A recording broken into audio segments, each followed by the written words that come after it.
introduction. Just to get on with the topic, two important things I want to say. The time is not doing justice to the number of decisions to be taken. So probably what we will do is we will have one round of summary to the particular issue, covering what are the provision, what are the rulings, what are the observation made by the court. Then we will break it down into a question, what is the legal question and what you need to consider. Then we will try and take up the answer and what position we can take, whether we can defend, we can litigate, or what are the chances of success, what are the arguments that you can present before the court of law.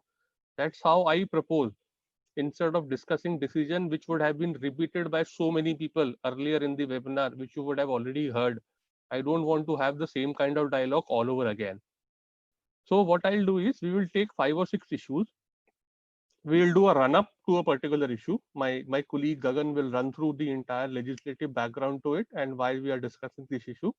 Then we will analyze the issue threadbare and give the view which we feel are reasonable and can be defended before court of law. That's how I propose.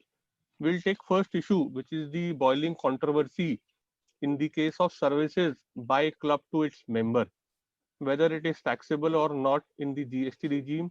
If yes, what are the distinctions that are available in case of an unincorporated club or an incorporated club? So there are two categories of club. One which is incorporated, which is having a different perpetual succession from its member. It has an identity which will carry on even if the members are replaced. That's our incorporated club. The others are like a cooperative society where members constitute to be a share. They are proprietor club also. They are called proprietor clubs also, wherein there is no distinct entity of a member from the club itself. So member is nothing but together the series of member will form club itself. They are unincorporated. We'll take a rundown and then we will come to the issue highlighting the difference between pre 2012, post 2012 and post 2017 also. Kagan, if you can take 2-3 minutes to run down and then we can come back again on this point. Yes. So basically starting with our discussion. So taxability on clubs and association has been a bone of contention since last 40-50 years. And the main reason behind this so much of dispute is the doctrine of mutuality. And the doctrine of mutuality simply says that a person cannot make supplies to himself. A person cannot generate surplus out of himself. So when a group of members are clubbed together and they are doing their activities and they are managing the affairs of the clubs or association, then they cannot make supply, sale or service to themselves. So with this background, Supreme Court way back in Young Men's Club held that sales tax is not payable in case of clubs and association because there is a doctrine of mutuality. With this background, the Constitution was amended and Article 366(29)(a), wherein subclause E was inserted, wherein it was mentioned that tax on sale or purchase of goods will include sale by unincorporated clubs or association to its member. So behind the introduction of this amendment, there was always a assumption that incorporated clubs have a separate legal existence and doctrine of mutuality will not be applicable in case of incorporated club. And even the Young Men's Club was not very much clear in that particular aspect. So with this background, the Supreme Court in 2019, in the case of Calcutta Club, again went into the question of whether doctrine of mutuality is still applicable in case of sales tax as well as service tax. In case of sales tax, they said that doctrine of mutuality is applicable irrespective of the form of the clubs or association, whether they are incorporated or whether they are unincorporated. Still, doctrine of mutuality will be applicable unless it is overruled by some kind of a deeming fiction in the law. And accordingly, they held that sales tax will be leviable in case of incorporated clubs. And so far as unincorporated clubs are concerned, they held that the amendment is not very clear to deem the club's association and its member to be a distinct person, as it has been done in case of income tax and as it has been done in case of service tax post July 2012, wherein in the case of in the definition of service itself, there was an explanation that unincorporated association and member will be treated as distinct person. So finally, the conclusion in so far as service tax is concerned, prior to 2012, they said that the definition of clubs or association only covers body of person, and the legislature has not specifically said that incorporated form will also be covered. And they could have used that, because in other places they have also used these kinds of terminology in different types of acts. So accordingly, they said that incorporated clubs were never part of the service tax taxation prior to July 2012. And post July 2012, because of the specific explanation in the definition of services, which was clearly saying unincorporated clubs and members will be treated as distinct person, they said that service tax will be leviable. However, in both these cases, I mean, prior to 2012, the taxability in case of unincorporated clubs was not being set clearly. And after 2012, the taxability in case of incorporated clubs was not being set specifically. Now, the question is basically, the moot question is whether this Calcutta Club and whether the doctrine of mutuality can be said to be applicable considering the provisions of GST law. With this background, I'll ask Kapil ji to throw light whether doctrine of mutuality can be applicable in case of GST regime considering the definition of business, person, and reference in Schedule 2, wherein they have specifically said that provision by clubs or association they are providing facility or benefit to its member will be considered as business, and in case of person they have specifically included clubs or association whether incorporated or not. So this is a question which is troubling everyone. I'll ask Kapilji to please clarify on this part, please. So, okay. So there are two things that I wanted to clarify in the first place. If you see the way the law has been structured in the GST, yes, there is a definite the definition of person read along with the business. If you read as there in front of your screen 217E and 284F, if you read both of them together, you can very well come to a first conclusion, which is called first principle conclusion, saying that all kinds of association of person, so club is nothing but an association of person, or you may call it as a club of a body of individuals also in case they are person. In both the cases, the service by the association of person to its member has been regarded as a service because they are considered to be distinct person for the purpose of GST. So if you preliminary on the first principle read, you will come to a conclusion that the services by a club to its member will be subject to something called GST, right? One more point I wanted to clarify is you must also here stop for a moment and consider the cases wherein members are contributing towards the corpus of club, whereas the club is doing certain activity for a common benefit or for a common cause, and those activities are not directly linked to any kind of facility, benefit, or advantage derived by the member. So essentially, I am taking you to a different tangent and argument which has been earlier tested in court of law, wherein it has been held that the services by the club in such cases will not be liable to tax because they are not by way of services, facilities, or advantages. I'll explain this little more by way of an example. Take, for example, somebody like a national body, say FICCI, say NASCOM, they are national bodies. Now they have various corporates as its member. Those corporates contribute something called subscription fee annually to these various national bodies. These national bodies are doing general advocacy for the entire nation, sector, and taking up specific issue which needs to be ironed out with the government or authorities. These bodies are not doing any kind of a facility or an advantage which you can directly link to the member and payment of subscription. In such case, one view in the light of decision is possible to say that since there is no direct benefit which is derived out by these bodies or the member from the body, therefore there is no services, because if you pay subscription by way of right, you cannot ask for certain benefits. So there is no quid pro quo for the payment of subscription vis-a-vis the benefit that you are getting. So I'll give you an example. Say take NASSCOM for an example. These software companies contribute corpus by way of subscription. NASSCOM goes on and take the advocacy issues outside India. The money that you contribute as a subscription fees goes to outside India. They do various kinds of exhibitions, seminars, and other advocacy issues which benefit software industry as a whole. They are not benefiting any organization, nor are they intending to benefit only the people who are paying the subscription. The advantage will be equal to all the member, irrespective of fact whether you are paying the subscription or you are not paying the subscription. In these kinds of cases, you still have an argument to say there is no quid pro quo.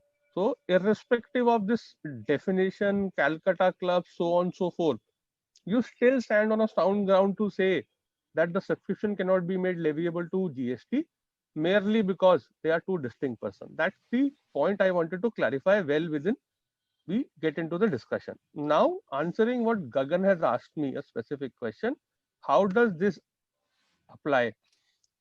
One thing that I told just before the NASSCOM example was if you read all these definitions, you will come to a plain conclusion that this is covered the services by a club to its member. They are distinct person, member vis-a-vis club, and they will be getting covered by the scope of this definition, and they will be regarded as something which is liable to GST. The point that creates some degree of doubt is with respect to the proposal for change which was made by 39 GST Council on 14 March. They wanted to do some kind of tinkering with respect to how the definition and the concept of supply has been placed in the law. Now, this actually, if you see, is retrograde. Why retrograde?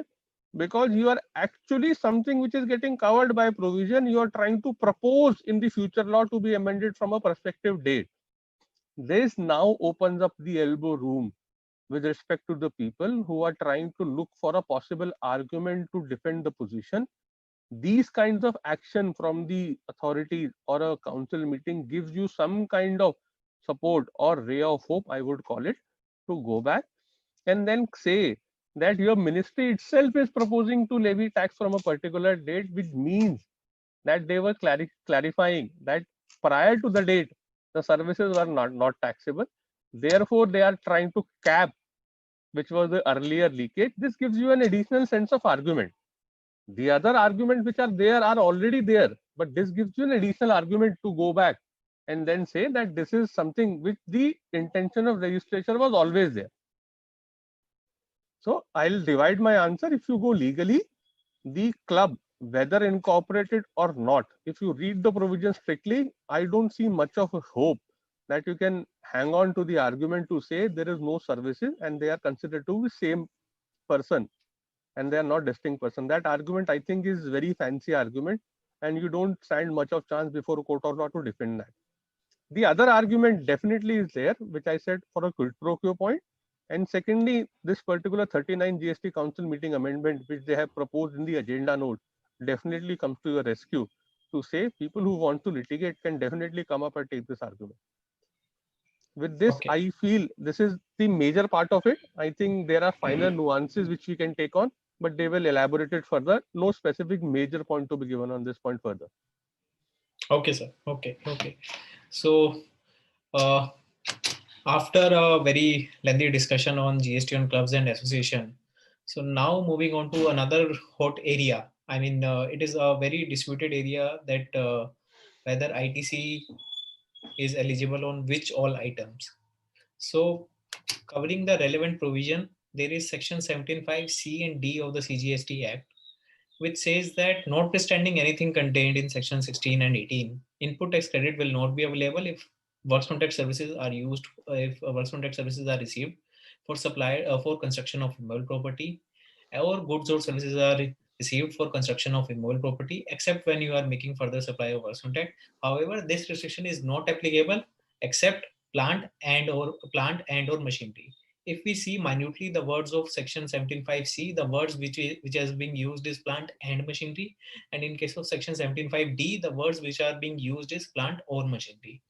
However, we have a specific explanation which is defining the expression plant and machinery, and they have covered plant and machinery means apparatus, equipment, and machinery fixed to earth by foundation or structural support. So even the foundation or structural support has been made a part of plant and machinery definition. However, there is and includes such foundation and structural support. And however, there is an exclusion specifically land building or any other civil structure, telecommunication tower, and pipeline laid outside the factory. This definition of plant and machinery was being raised in case of has been raised in advanced ruling and appellate advanced ruling many times. And in 2020, in case of Las Palmas Cooperative Housing Society, the appellate advanced ruling said that lift will not be covered said to be a plant and machinery because it becomes an integral part of a building, and therefore it should be excluded from the definition of plant and machinery. The word which I mentioned, exclusion, land building. So they said that lift will become an integral part of a building. And similarly, in case of Tarun Realtors, in respect of specific items such as water treatment plant, sewage treatment plant, and even DG set and transfer plant, they said that they form part of the civil structure of the immovable property, and therefore it would not be said to be a plant and machinery. Further, they also said that in the phrase used in section 17.5 D, which is plant or machinery, it should be read as add plant and machinery. So with this background, I'll ask Kapil ji to please clarify to our audience what is plant and machinery, what is plant or machinery, and what could be covered, and whether these appellate advanced rulings are on the right track, and what are the broad parameters, because this is something which is applicable in case of almost each and every taxpayers because they purchase some or the other kind of a plant and machinery. So please clarify. So Kapilji, request your views. Correct. So if you can take a slide back wherein you are showing the explanation, my my reading is actually very clear on this point. If you read 17.5 C and D along with the explanation, I think it is giving only one meaning, and that one meaning is from the scope of block credit, plant and machinery is one of the items which has been carved out except these following items, and rest plant and machinery will constitute to be a valid items for taking credit which are not blocked. Unfortunately, they have not spent time in defining what is plant and machinery. Right. If you see the definition in the explanation, I don't think so it is defining plant and machinery. It's only an expression what they are elaborating to be meaning of plant and machinery, apparatus, equipment, etc. They are nothing but kind of a synonymous term which is used as plant and machinery. If you see, they have missed out on the definition part. Going back to the main merits and the primary question, whether it will be eligible or not. If you actually see the intention of law, right from the day one, when they first block the credit with respect to civil structure, the intention has always been to block the credit on the civil structure and the land and building. The intention was never to block credit on something which is movable or which is capable of being moved. The plant, machinery, equipment, if you see the examples that are laid and the cases which have been evaluated by the advanced ruling authorities, some of them are actually baffling. Why? Take example of DG set, take example of transformer. Now DG set is to a particular capacity when it can provide you a backup of electricity. There have been Supreme Court ruling on this Transfer of Properties Act 1882, wherein they have categorically held that equipment such as DG are nothing but they are fastened to earth by way of only nuts and bolts in order to prevent them from getting damaged, because when they operate they create lot of vibration. Those vibrations are not only damaging to the efficiency, but they are also to the damaging the capacity of the electricity which are being generated. So ever if you see or get a chance to see the DG set, you will always find that they will build a RCC, they will create some kind of foundation which is approximately 3 or 4 centimeters on base, and then on top of it by way of nuts and bolts they will install DG. Same applies to transformers also. Now these items are clearly movable from one place to the other. They are not affixed to earth permanently. How can you consider them to be a part of civil structure? On lift, I still can come back and say that lift is embedded into the building. It can't be installed until you embed into a building. But for item such as transformers, STP, DG sets, they are clear items of plant and machinery and they are performing a mechanical function. They cannot be said to be an integral part of a building itself. So therefore, one of the questions that Gagan asked is how far they are good. So first clarification on that point is advanced ruling is not binding on all the SSCs. Advanced ruling is only binding on the SSC who has sought it. And they have a remedy by way of going to High Court and challenge the advanced ruling in case the AAR, which is the appellate advanced ruling, holds against them. Second point, how far they are good? I feel they are faulty in terms of evaluating the plain provisions of the law, wherein they are clearly, you see, the equipment such as transformer, DG set, ETP, they are nothing. Rather, I read one of the ruling wherein they said ki chillers, air conditioners, etc. are also embedded into Earth. So chillers are capable of being moving to one place to the other. They perform a capacity function. These items can be easily relocated to the other place and used somewhere else. These items are not embedded into Earth. They are very well capable of being used somewhere else for a same function. Therefore, in my humble submission, what I feel, these advanced ruling are actually overkilling the issue. To me, equipment which are perfectly capable of being moved from one place to the other are outside the purview of the civil structure. To me, there is no case at all wherein you should leave the credit of these items, even if it costs you some amount to litigate the point till High Court. Please go ahead and litigate these points because you have fantastic case to argue on these points. On items such as HVAC, etc., I still face it is a litigative case because HVAC is nothing, but it has certain degree of insulation, it has certain degree of construction to be done in ducting, so on and so forth, which is actually forming part of building to be precise. In those cases, still those ducting and insulation part, I can say, is a part of civil structure.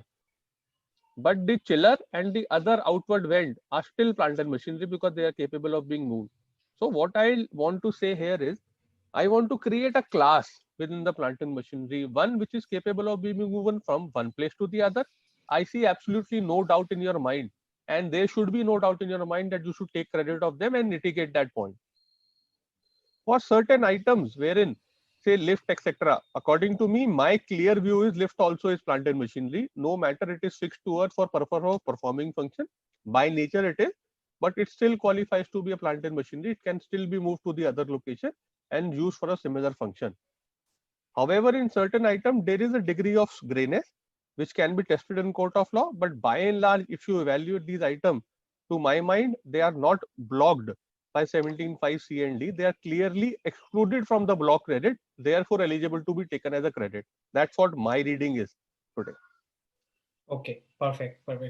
So quickly moving on to another topic, which is taxability of DRs, which is development rights.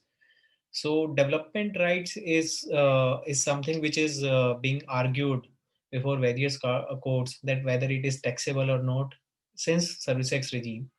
And in the Service Tax regime also and in the GST regime also, the definition of development rights was never being given. And it was always argued by the department that development rights is taxable under Service Tax, and so is the case of GST. So far as previous regime is concerned, there was a specific exclusion, which was transfer of title in immovable property from the definition of services, and it was being argued that the development right will cover under this phase. However, if we see the provisions of GST law, the exclusion is only in respect of sale of land and subject to paragraph 5B of Schedule 2, sale of building. So sale of land and sale of building are being excluded from the definition of supply as per Schedule 3.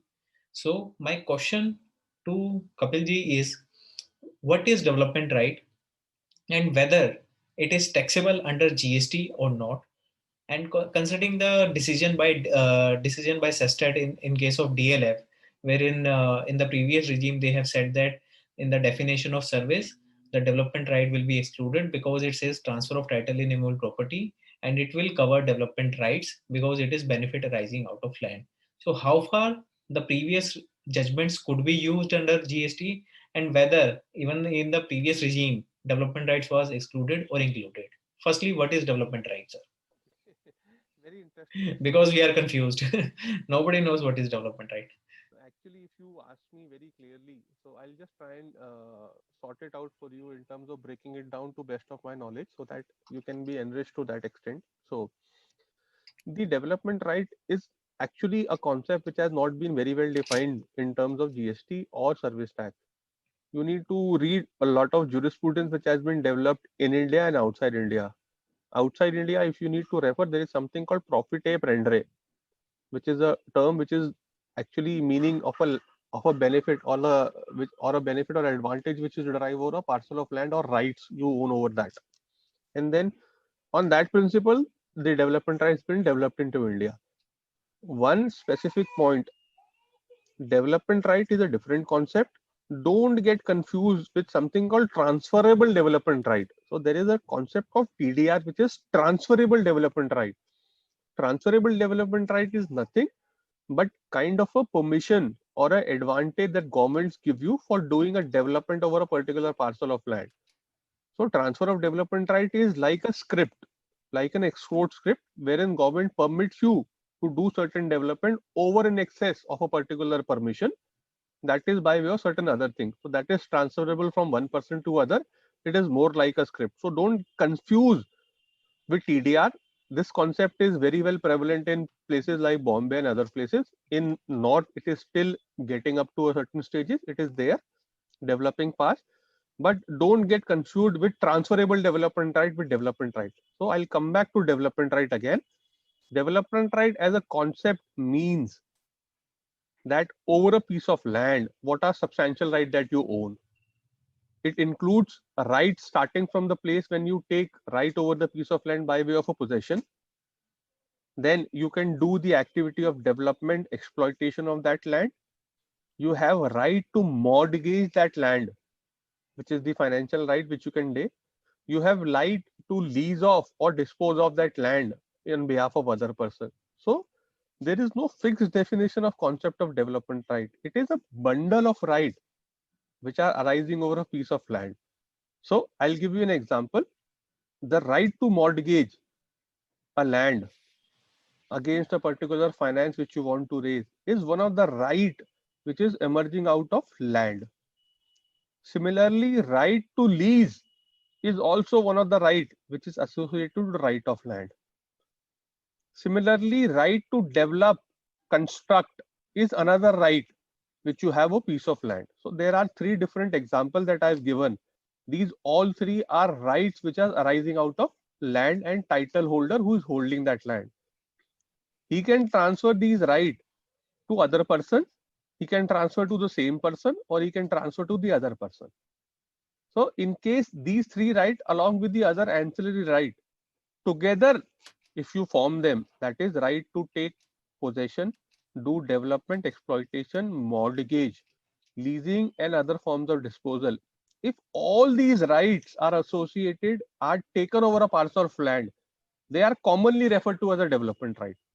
So development right is not a single right, it is an economic interest in the land which you form or which you can take or you can transfer to the other person. So these are the common definition which I'm trying to break down from whatever little I have read in terms of jurisprudence in India and outside India.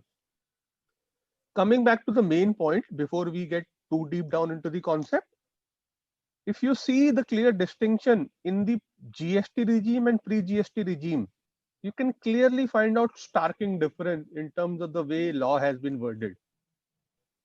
I'll take up the period from 1/7/2012 till 30/06/2017, that is pre-GST regime. If you see the definition which is there in 65B44, it says services excludes transfer of title in a immovable property. Please hang on. and latch on to this phrase of transfer of title in an immovable property.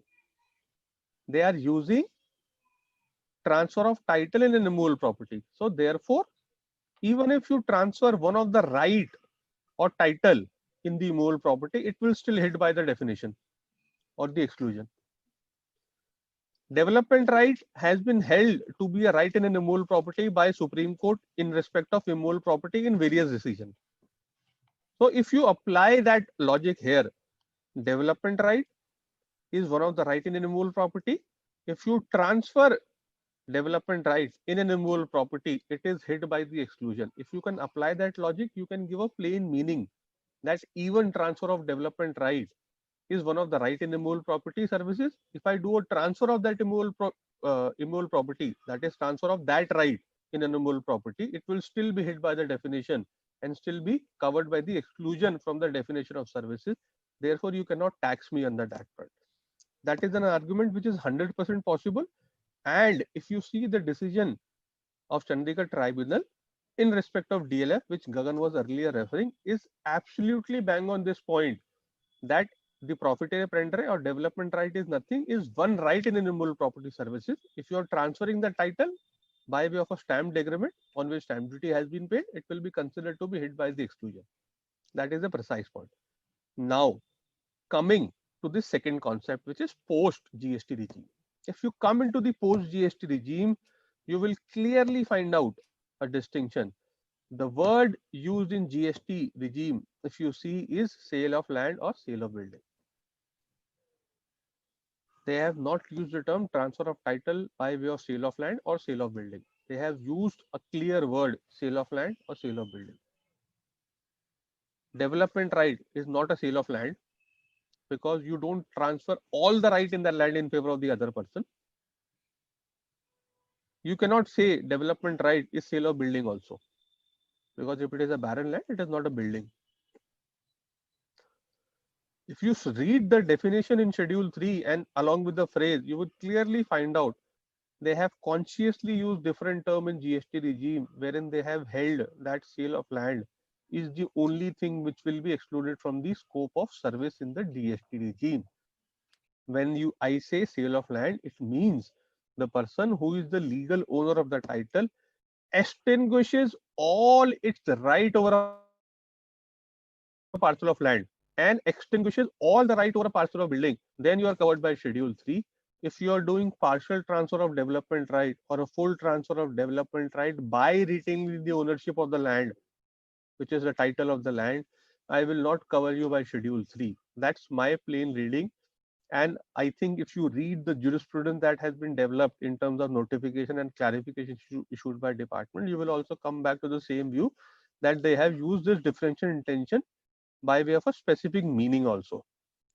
Now, I want to pause here for a moment and give you a perspective which is more of a commercial, which will help you to take a decision. There are certain people in the industry which are taking a view that still the sale of land will cover transfer of development right, and we can still argue that it is hit by Schedule 3. I feel if you are betting on that side that you will succeed in court of law, chances according to me are very minimal. Because if you read the Bombay High Court decision, this proposition has been tested before the Bombay High Court by Sridharan sir, and unanimously the court has sent him back saying this is not acceptable because the way the provision has been worded in GST is absolutely different from the way it has been worded in the pre-GST regime. So somewhere or the other, if you see, this point has been taken up in court of law also, and they have come down heavily saying that we will not consider this to be one of the way in which movable property is transferred, immovable property is transferred. My apologies. So therefore, my answer is very clear. Development right transfer from 1/7/2017 is subject matter of coverage of GST. Yes, there is certain exemption, etc., from 1/4/2019, which are applicable with respect to residential. I think that is a finer detail. But if you ask me concept, I think I've tried to define what is a concept and my reading in terms of how GST is provisioned on that way. With this, I want to conclude this part.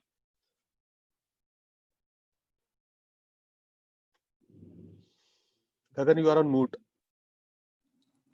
Sir, I think we have Yes. Just left before we conclude. So I think I will take 5 more minutes and wrap it up. I think just give me Yes. 5 minutes more. I So think five. another area, yes, yes. You're gonna Sure. allow me 5 minutes. I'll complete that. So the Okay, last sir. top, Okay. the last topic I wanted to cover, which was a major thing, is how taxability of liquidated damages, penalty, and compensation will work out in GST. Because if you see, the controversy has been starting from 1/7/2012 and continues till date. Why 1/7/2012? Something called 66C, declared services. It covers a particular entry where the same phraseology has been used, agreeing to the obligation to refrain from an act or to tolerate an act, or to situation or to do an act. The same kind of phraseology has been borrowed in section 7(1)(a) also in the GST. So issues start from 1/7/2012. The limited point is, whenever a person breaches a contract, whether the contractor who has given the contract is tolerating the event of breaching the other party, or the other party's breach of a contract, whether it can be said that he is breaching and I'm tolerating, therefore I'm charging penalty for that. My simple answer, a very complex and a layman answer, is you pay certain fines and penalties when you breach it. Those fines and penalties are not a consequence of breaching. They are to deter you from a particular action. They are to create a deterrence to do a particular activity so that you follow a particular set. Every contract has two constructs. One, you agree to do a particular thing, so I and you can get into a contract for providing consultancy services. So that's the construct of a contract wherein you and me are agreeing to do a construct or a service of a consultancy. In that, you can add one clause saying that if case you don't provide services within 3 months and the services are substandard, I will charge you a penalty for defaulty services. Now, God forbids, I don't provide services and you charge me a penalty for doing not providing the services. Now, whether we agreed for this event and you agreed for toleration, or the event was for provision of services, the answer is very clear. The intent between the parties is to provide and receive consultancy services. As a standard terms of condition, you need to protect yourself, wherein you put a safeguard saying that should you not fulfill the criteria, I will do some compensation and penalty for you for not providing the services, which is a breach obligation.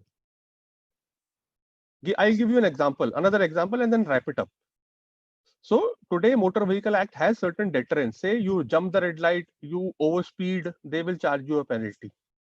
Can someone go tomorrow to court of law saying that you have tolerated in the act of me jumping the red light or jumping the speed gun over a particular limit? No, they are deterrents. They are breach obligations.